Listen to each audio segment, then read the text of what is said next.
কিরে বন্ধু, তুই না তোর নানু বাড়ি গেলি? কবে এলি? আমি তো কালকে বিকেলে চলে আইছি। চল আমগো লগে চল। কই যামু? ওই যে ক্রিকেট মাঠ বানাবো যে ওইখানে।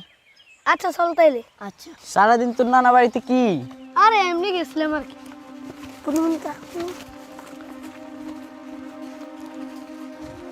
কিরে আবার কি হইলো? আয় তোরা যে আমগো একটু কাজ আছে। ওকে, তাড়াতাড়ি আসিস। এই চল। বন্ধু, এই সবজি ঘাটটা কার রে? কোনটা? এই যে এটা। ওই এটা? জানি না তো কার। শাকগুলো তো দেখতেছি অনেক সুন্দর। হ, লাল টুকটুকে। তোর তারা বেদল ছাড়া। চল এখান থেকে কিছু শাক নিয়ে নি। নিবি? এক তরকারি কাম সাইডে দেবো। চল চল। এই চল চল, কেউ আসার আগে চল নিয়ে নি।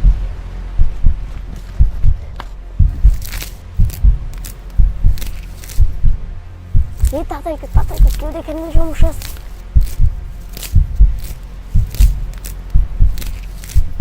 এই কে রে তোরা? খাড়া খাড়া কই দেখছিস? খাড়া। বন্ধু দরজা আইতাছে। দরজা। আচ্ছা, আজকে পয়সা গেলি, তোদেরকে হাতের কাছে পাইয়া লই। আব্বা দেখো কি আনছি। কি এগুলা? লাল শাক। আরে লাল শাক, টস টসা লালে লাল, খুব ভালো কাজ করছস। দে এদিকে দে। শোন, আশেপাশে আরেকটা ঘুরে দিয়ে আয়। দেখ মাছ টাছ পাস কিনা, তাহলে মনে করছ আরো ভালো হইব। ফুল জয়মা যাইব ফুল। ঠিক আছে আব্বা, তাইলে আমি যাই, দেখি কয়টা মাছ পাই। আচ্ছা ঠিক আছে, যা যা যা। কই গো, দেখো পোলা কি নিয়ে আইছে। মা, ও মা, কই তুমি? তোর মা তো পুকুরে গেছে। দৌড়াইতে দৌড়াইতে কোত্থেকে আসস? আর তোর হাতে এগুলা কেন? শাকগুলা কই থেকে আনছস? আমি এগুলো বাজার থেকে কিনে আনছি। টাকা পাইলি কই তুই? তুই না একটু আগে আমার কাছে টাকা চাইছিলি? সত্যি করে রাখো কোত্থেকে আনছস? তোর একদিন কইছি আমার লগে মিছা কথা কবি না। আব্বা, এগুলো আমি আর অমিত খালপাড়ের রাস্তার পাশে সবজি ক্ষেত থেকে আনছি। কি? কার ক্ষেত থেকে আনছস?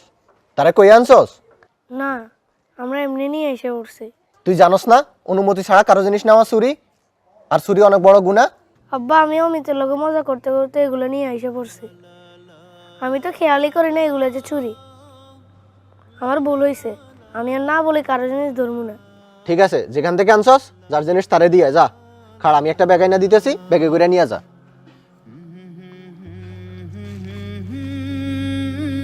কি রে, আবার কই যাস? আব্বা গেছে লাল শাকের লগে যদি মাছ হইতে ভালো হইতো, তাই দেখি কোথাও মাছ পাই না, কিন্তু তুই যাস কই? আর হাতে এগুলো কেন? আরে আর বলিস না, এগুলো বাসা নেওয়ার পর আব্বা বকাবকি করছে। এগুলো তো আমরা জমির মালিক থেকে বইলে আনি নাই, তার মানে আমরা চুরি করে আনছি। এই কথা ধর বেটা, আমরা কি 1000 টাকার জিনিস আনছি নাকি? এটা তো সামান্য ব্যাপার। বেশি টাকার জিনিস হোক আর কম টাকার জিনিস হোক, চুরি তো চুরি। এই জন্য আমার আব্বা বলছে এগুলো ফিরিয়ে দিতে। কই, আমার আব্বা তো কিছু কয় নাই। আমি তো প্রায় এদিক সেদিক থেকে অনেক কিছু ঘর নিয়ে যাই, আমার বাপ্পা তো কিছু বলে না। তোর আব্বা একটু বেশি বুঝে বেটা।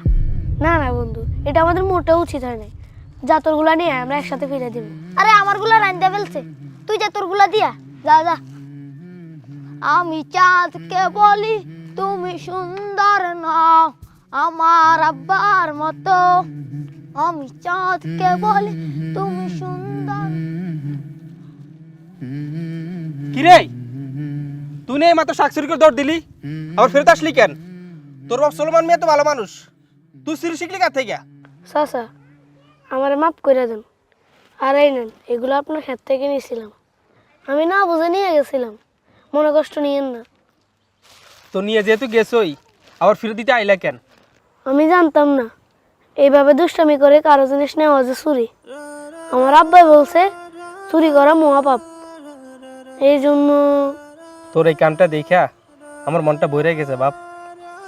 যা, এগুলো আমি তোর দিয়ে দিলাম, যা বাড়ি লইয়া যা। এটা এখন বাড়িতে নিয়ে গেলে চুরি হইব না? না না, চুরি হইব না, এটা তোর জন্য এখন হালাল। কিন্তু না না, সমস্যা নাই, আমি খুশি হইয়া এগুলো তোর দিছি। আচ্ছা চাচা, তাহলে আমি যাই। যা বাবা যা। পরিবার থেকে যে শিক্ষা পাওয়া যায় তা হাজারো বইয়ে পাওয়া সম্ভব নয়, কারণ পারিবারিক শিক্ষা ব্যক্তি আচরণের প্রধান মানদণ্ড।